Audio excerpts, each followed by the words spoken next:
Hello, everybody. Welcome to Ohio State at the Voice of College Football. I'm your host, Garrison Gaddy. Please make sure to like, share, and subscribe if you like the content that we bring to you here. And if you just happen to have family, friends, or even have foes that don't like Ohio State, bring them here to the Voice of College Football, where we have every other program, almost every other program that you would like, including some like North Carolina, Oklahoma, Texas, and even that team up north. Well, everyone, today we have a special guest today. Well, someone that I've made content with here a few times and been very blessed to come on his show. But today, everyone, I'd like to bring on our guest here, Sam from the Voice of College Football. Sam, how are you, bud? Good. How are you doing? I'm excited to talk about today's topic. I think it's really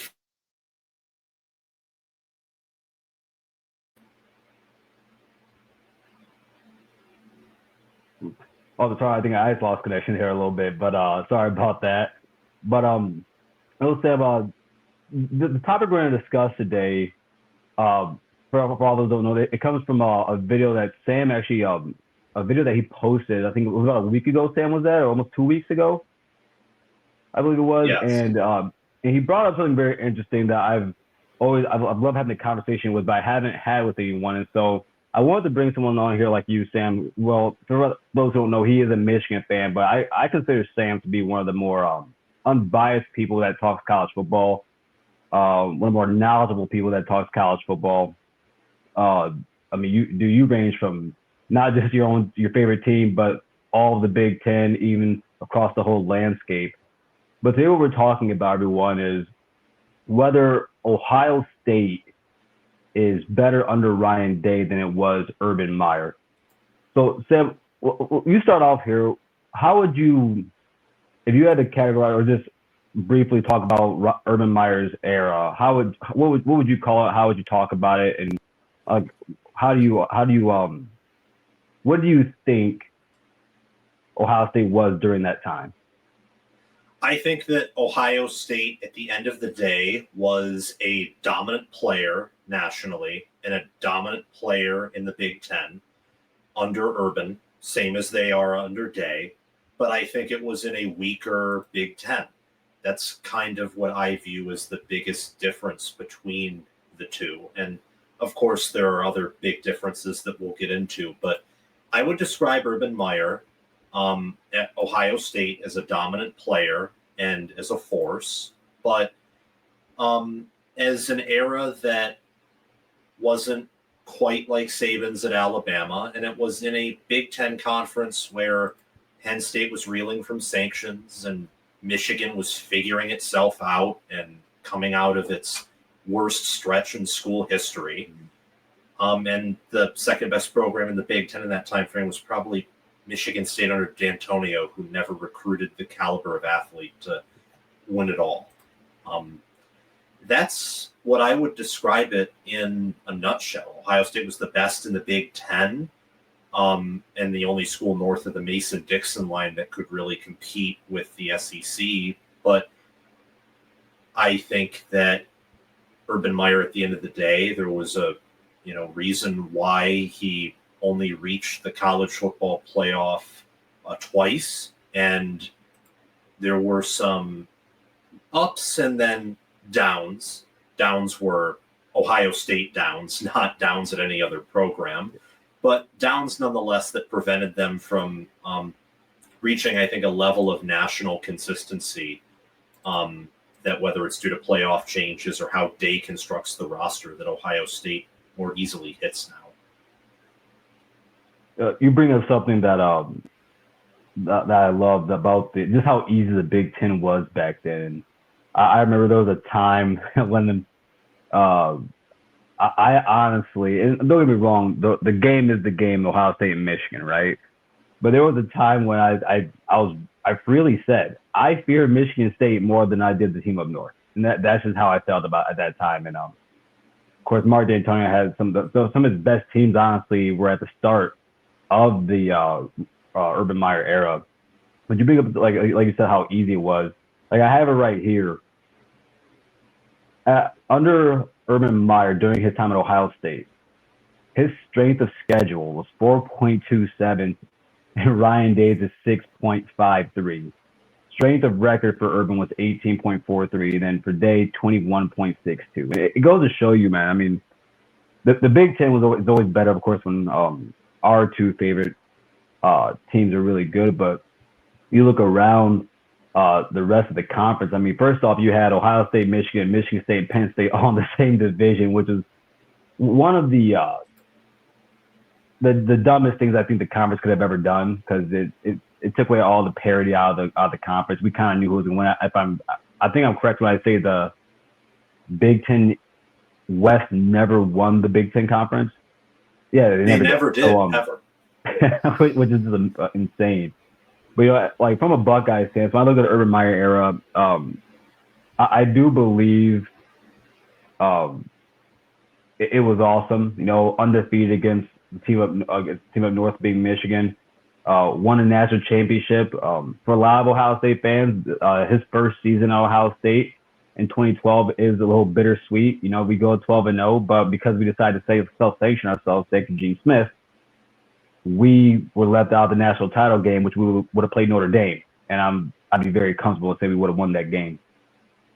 And then, but after that, I looked at the next year where Ohio State was seen as to win the national championship a year early, and we go and lose to Michigan State, who was really good at that time. Don't get me wrong, but if I remember that time, I think Zeke Elliott had 13 carries or 14 carries in that game. Then he had that famous press conference when he was visibly upset, and maybe a lot of people got mad at him for saying what he said, but I personally thought, well, he's the best player on the team.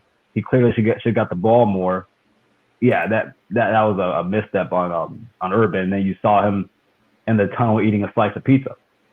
So there's that, and then I think that following year we played Clemson in the playoffs, which a lot of people think that last year's Ohio State loss was the most embarrassing loss in their lifetime. Mine was that loss, 31-0. I remember watching that game, Sam, and I thought to myself, how could Urban Meyer let something like that happen under his watch? Yeah, wasn't that the game where afterwards they fired not everyone, but they cleared house on the offensive staff? Like Warner got fired, and then I forget who the other guy was, but they canned him, and then they brought in Day the year afterwards. Yeah, exactly. It was something that you couldn't explain, honestly. And then the following season, I mean, Urban has the Purdue loss came first, and that was when I kind of saw the tide coming. I realized that maybe Urban, I don't want to say he extended his stay too long, but I could see where this was going. I could see that Ohio State was not so much on a downturn, but we had plateaued under him. And then the Iowa game happened. The Iowa game, Sam, I can honestly say to you, I didn't watch it. I think at that time, my girlfriend at the time, I took her to a winery, and they didn't have any service out there, which I was very happy about, because as soon as we got in the car, I saw the score beginning of the fourth quarter. I said, I don't need to see this. I can honestly say out of all the Ohio State games, that is the one I have never watched. And I haven't watched the highlights too. I'm okay with that. I can live that way. But and in that time, Urban still wins the Rose Bowl and beats Washington. He beats the brakes off of USC. So and ends his career that way, and I was very happy with that. But at the end of the day, I do see his era as a success, a great success. There's no other way to look at it. But there was much more expected, especially when you win a national championship in your second year, and then you have 6 years after that where you reach it again, but you lose in a bad fashion, and then after that you never saw it again. Yeah, it absolutely was a success. And when I say that there were some lows, again, for anyone watching, I'm not saying that they ever had any bad years. They didn't. I'm saying that when you go 54-4 in conference play, and you only win the conference 3 times, and in some of those years there was no team in the conference who's even close to your par, and then you mix in, the Purdue game or the Iowa game, games that effectively kept teams that were top 3 in power ratings just out of the national title picture. Those are things that can be fixed, and those are things that you don't want to see happen again. And the fact that you began to see those inconsistencies really after that, was it a 2012 recruiting class? Was that class that won it all? And then after 2015 had a bunch of those NFL picks? Was the 2012 recruiting class for Ohio State, or the 13 one? Yes. Yeah. Yeah, like after that class left, the teams just weren't the same, really. They never were. And I mean, on top of that, if you look at just how the way the offense was built, it was I don't want to call it gimmicky, but it was very simple. But we saw him at Utah. We saw him at Florida. I mean, you might be a little young for Utah, but those are very simple offenses that quarterbacks can run. Hence the reason why Urban Meyer never had an NFL quarterback outside of Dwayne. But I mean, Dwayne was there under Ryan Day's tutelage. So, I mean, you have that. But I mean, I want to transition here into Ryan Day. So that 2018 season, that last season under Urban Meyer, Ohio State finishes well, 11-1. Oh, sorry, 12-1. But in that year, I think people forget, and mostly your fan base, I will say, that 2018 Ohio State defense was the worst in the modern era of Ohio State. It just is. Even worse than what happened in 2021 under Ryan Day. It was bad. They couldn't stop a soul. I mean, that Purdue game, Dwayne Haskins threw the ball 73 times just so we could stay afloat. But that also wasn't on Ryan Day. I'm not gonna take that away from him. But you look at that, going into that following season in 2019, Tate Martell was going to be the quarterback at Ohio State. And I think that a lot of people don't understand, if that were to happen and Justin Fields doesn't come to Ohio State, that I truly believe Ohio State would have won every single game, maybe except for one that year. I'm sure we had a close game. I can't think of what would have been close, but I'm sure we had a close game in there. But my goodness, it would look so bad. It would look so bad. So what are your thoughts about that transition from Urban to Ryan Day? Well, in 18, ironically enough, like you described the defense as super bad, and it was an Alex Grinch defense. he was on the staff as co-defensive coordinator. So I've had this conversation with a friend before where him and I were talking about, Day's defenses and how the 2021 defense, in his view, was as close to an Alex Grinch defense as you could get. And there's 2018 that literally was one of those.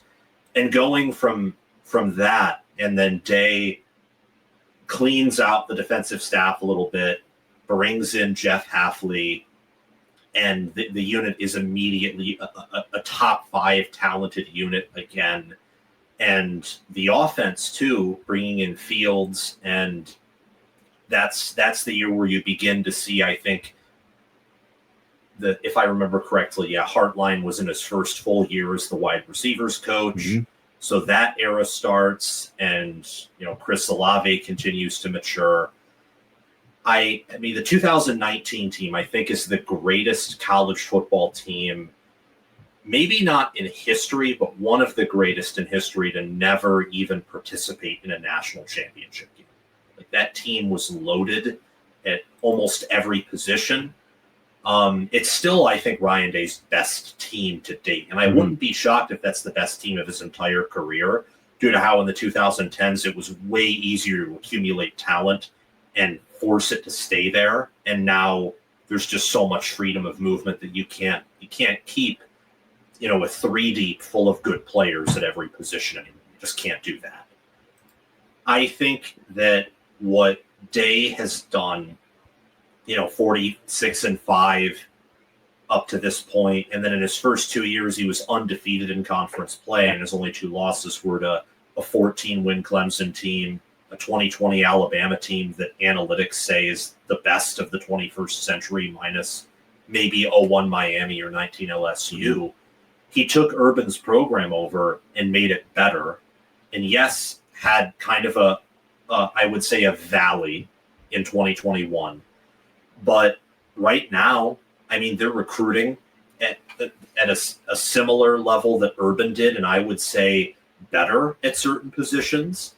They found an X factor at wide receiver, and a lot of that's hardline. But have you ever seen a program that just reloads and produces as well at wide receiver, or even any position as consistently as Ohio State does at receiver? I don't think so. So it's close for sure, but I think that Day has done a better job of making sure he's trying to stay on top of things, even if some fans, because there's been a lot of complaining about the recruiting recently. Why? I don't know. Is it going to be Ohio State's best recruiting class under Day? I don't think so. But is it going to be bad? No. It's going to be a top 5, at the worst, probably top 8 class, and higher than that in terms of quality. Day, at least, I think, makes changes, even if it's later than you want. And I feel like at the end of Urban Meyer's tenure for 2018, for the fact they won 13 games was impressive, but it's not as impressive as, let's say, Ohio State last year winning it all, or in 2023 finding a way to nearly win 12. Just isn't. No, it's funny, you bring up that 2019 team. I won't speak for the rest of Buckeye Nation, but for myself, I do believe that is the best. I won't call it the greatest because you didn't win it all, but I do believe that's the best Ohio State team that ever touched the field. And it just so happens that same season, Clemson's there, reigning national champs with Trevor Lawrence, and LSU comes out and best college football playoff team of all time. But I think that's pretty fair to say. And I would liken this Ohio State team oddly or ironically to like the 2002 Miami team, littered with talent all over the field, but they didn't win it. And it's wild that they didn't. I mean, Ohio State. I could be wrong here, but right now, but at the time, after the 2020 season, after Bama, that Ohio State team in 2019 is the 3rd best offense of all time behind 2019 LSU and 2020 Alabama, which says a lot about them, right? I have it right here, actually. You talk about recruiting under Ryan Day and Urban Meyer. So I did the calculations. Under Urban Meyer, the average was 4.25. Of course, that being 8 years. So far under Ryan Day, the average is 4. So the classes have been better. Now, in the trenches, has it been as good? No, I wouldn't say so. I hope you can't hear my cat trying to open the door now. It's crazy. But I look at things like that. I mean, 2 less years, Ryan Day only has 1 less Big Ten championship than him. And you've talked about this on your channel a few times about how Urban Meyer never faced these teams, these Michigan teams, right? No, never. And nothing close. Yeah, and as an Ohio State fan, do you expect to win that game at least once over the last 4 years, especially last year? Yeah. Not I think back to some of those old Wolverine teams, especially just philosophy-wise, they aren't what they are now, especially defensively when you come from not Wink Martindale, but you look at the last few Ravens defensive coordinators out of the Wolverines compared to Dr. Blitz. It's much different now. I understand a lot of my fan base, they'll probably bring up alternate reasons why. You know me, I can care less to talk about it. I see what happens on the field and I call it as it is. But as an Ohio State fan, I look at Ryan Day, and this is actually something that I said 2 years ago before he even won a national championship. I've been very comfortable as a Ryan Day fan. Our guy Juck from Juck on Bucks, he famously told me that I hold Ryan Day's hand through the fire, and yes, I do. And you know what? At the end of the day, I was right to do so. He's a national championship winning head coach in his first time ever being a head coach, which I do think that in the grand scheme of things, that gets lost for Ryan Day. That you take over Ohio State after Urban Meyer, which is not an easy thing to do. I would never want to be the guy after the guy. I want to be the guy that gets fired after being the guy. And not only do you continue the success, which is very hard to do, you elevate it. Right now, I mean, Ryan Day 5-3 in the playoffs. Of course, this past season did help that record out a little bit. But I'm not here to complain about that. 64 in bowl games overall. I mean, outside of the playoffs, his only losses that loss to Missouri. Count it if you want to. It's on the record books, but 70-10. And it's not even just that. There's other things I like to look at. There were plenty of times when Urban Meyer was coaching where you could see just how stressed he was after the game. There was a few times I thought after a win, he was going to die right on that sideline, the way he just dropped to his knees. And I think that Ryan Day, at this point in time, he has one problem only. And so coming off of a 7-0, and mind you, Ryan Day did beat Michigan in his first season. And he did it pretty convincingly. Yeah. But, the last 4 years have taken a toll on him. I do think that's what holds him back in the pantheon of when you're comparing the Ohio State legends in terms of coaching. But I do believe that, where Ryan Day has Ohio State in terms of recruiting, play on the field, his coaching staff. One thing I love about Ryan Day, he makes no bones about firing coaches. He has no problem with it. He will replace you in an instant, unless your name is Larry Johnson. But no, like those are things that I find comfort in as a fan when I see my head coach do things like that. He says the right things. I know some people don't like when he says, we're a few plays away, but I think even you would agree he has been a few plays away. Would you not? Yeah. I mean, I remember, I think Ohio State dropped a pick against Georgia in the Peach Bowl. They missed the field goal, and they had a few near pressures that could have been sacks. And then you had the Ransom trip. I mean, you change just one of those plays and they probably win a second natty. Or you could, I could go back to 2022 Michigan versus Ohio State. And if Ohio State runs the ball on that 4th and 2, instead of doing a very weird tight end pass, they probably build enough momentum to maybe hold on. Or last year, they make like Will Howard, like Chip Kelly maybe calls one less run play in the red zone, and maybe they convert and get a touchdown, and Michigan just can't do anything. I mean, Day has not had a single loss outside of probably the first 2 Michigan losses in 2020 Bama, where he was entirely out of it in the 4th quarter. Now, Urban Meyer didn't have many of those either, but circle back to the earlier point that Meyer, on average, did not play the same strength of schedule. He just didn't, and especially, I think, in terms of talent. Like 2022 and 2023 Michigan are better than 2013 Michigan State in terms of talent. They just are. And in terms of dominance and potential to play at a high level. And Day has also, and some of it's his own fault, but some of it is the result of things getting tougher. The new world, and I made a tweet about this, and a lot of people got mad. I never said in that tweet that Ohio State recruiting was falling off. I said that it's going to be harder for them to recruit at a peak level because instead of it just being them, Georgia, and Alabama, you have Oregon and you have Texas and maybe a little bit of Miami. And now, I didn't even see this coming until a week ago. Now you have USC. You have 6 or Yeah. 7 teams, and maybe even Marcus Freeman's Notre Dame trying to get that number 1 spot. So it is going to be harder to get those super classes. And yet, despite that, and super conferences and the transfer portal, and maybe at times Ryan Day, making coaching hires or retaining guys that's more of a learning experience. I mean, last year, that was his best coaching job. And I think the year before that was probably his second best coaching job. Yes.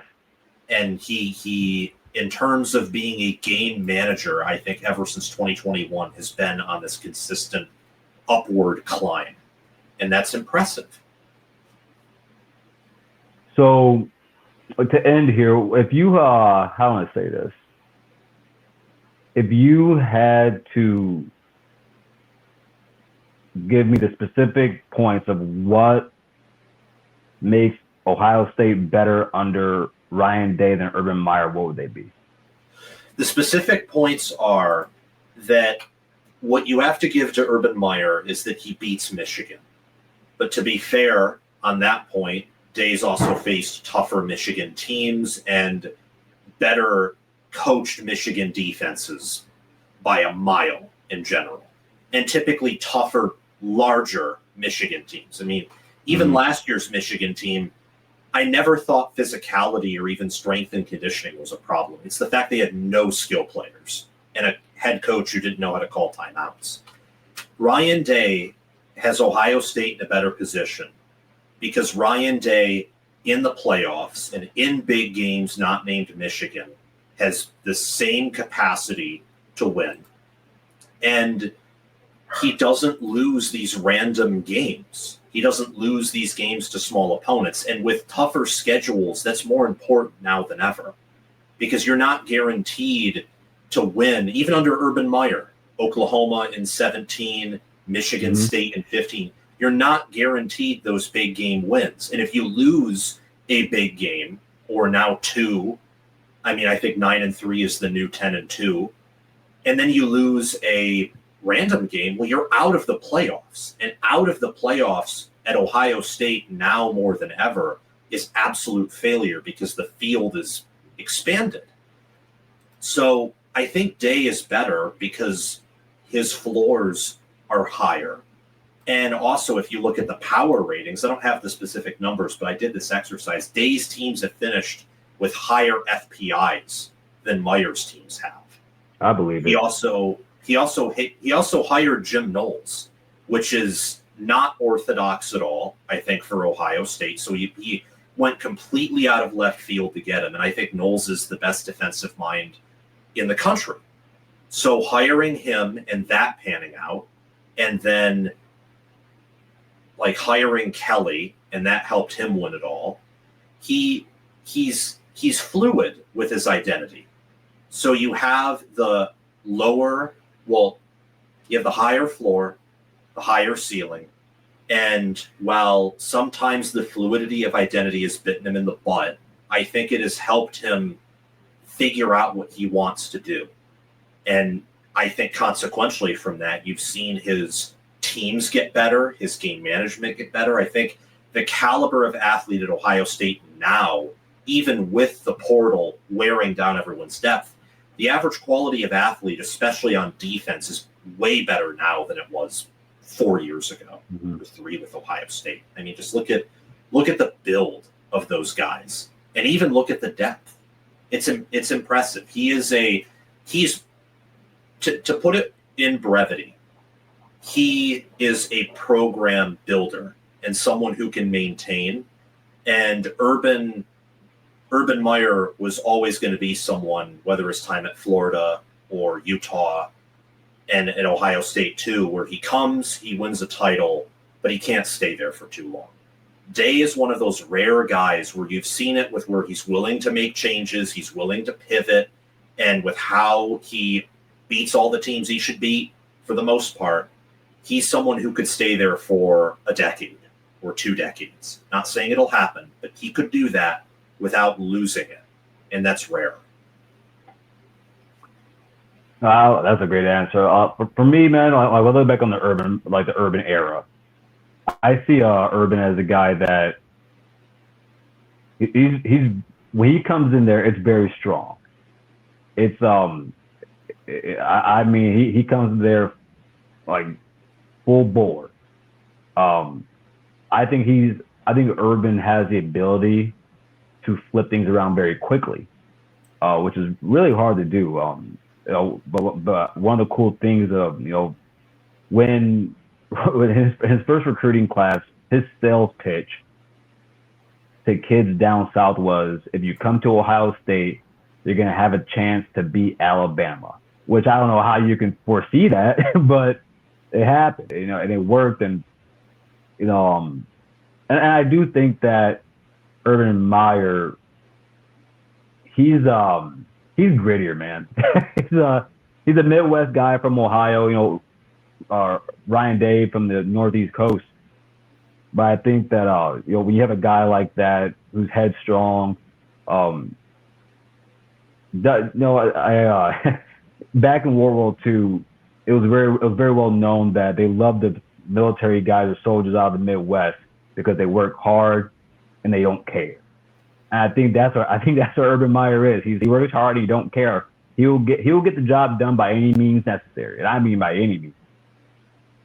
And I think that's what you gotta love about him. But when I look at Ryan Day, I see him as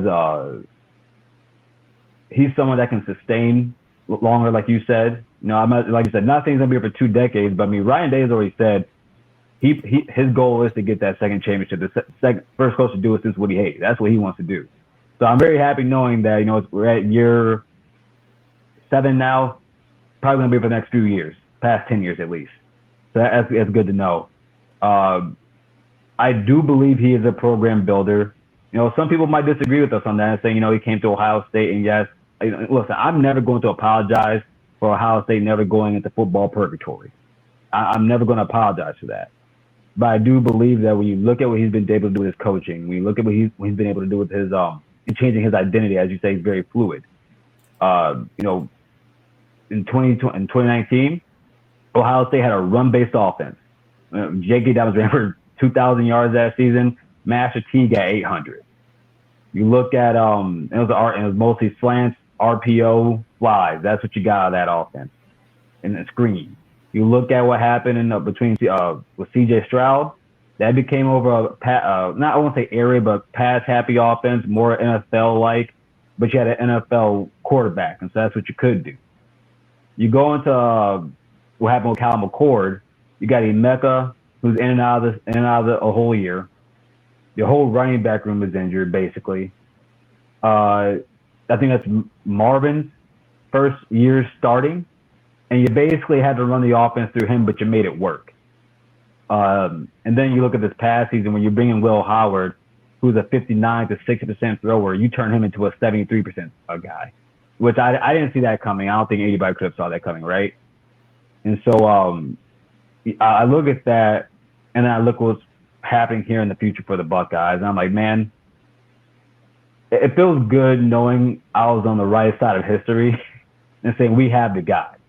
And mind you, I did not want Ryan Day at first. I shouldn't be forgetting his name, the coach of Iowa State. Sam, what's his name? Help me out here. You wanted Matt Campbell? Yep. Interesting. Yeah, because that was when he was riding high. He's an Ohio guy also, and I said, hey, I'm fine with that. I'm perfectly fine with that. But after the 2019 season, I think it was well known we had the right guy, and even more so now we know we do. And it feels great to know that, because not every program has that. Not every program has that luxury. But for the foreseeable future, Ryan Day is the head coach at Ohio State, and he's the head honcho. I'm very happy about it. But Sam, man, look, man, you're on vacation. I want to go up north, but man, I appreciate you for coming here. Do you want to let everybody know what you have coming here soon? Oh yes. I have a lot of team predictions that are coming out. Some are just coming out right now, actually. A lot of those 10, 15-minute videos just going over some record predictions. And then a few mild and a few bolder predictions for each team as well. It's a crazy new era in football. I mean, I am making record predictions that I never thought I would make, but with the portal and with, I think, experience mattering more than ever, and it's crazy stuff. I'm really excited for 2025. It's truly a year that can absolutely be wide open, and then at the same time, it's another year where there's so few teams, high elite teams, returning a lot of guys to where you may look back at the end of the year and say, well, darn, actually only, same as it ever was, just like 2024 at the end where everyone knew, oh, it's Texas or Ohio State, maybe right. Penn State if they found a wide receiver. Oh, well, this year it's Clemson and then Penn State or Ohio State or Texas because one of them's able to completely reload. It's don't want to disrespect Georgia either, but yeah, there's a lot of stuff coming out. We're a daily operation on college football with Sam, averaging right now anywhere from like 2 to 5 videos per day of just slicing up live shows and pumping different stuff out. No, I've been noticing, man, and I'm happy. I've been able to catch a few of your lives. So I'm happy about that because I'll listen to it throughout the day and whatever I'm doing.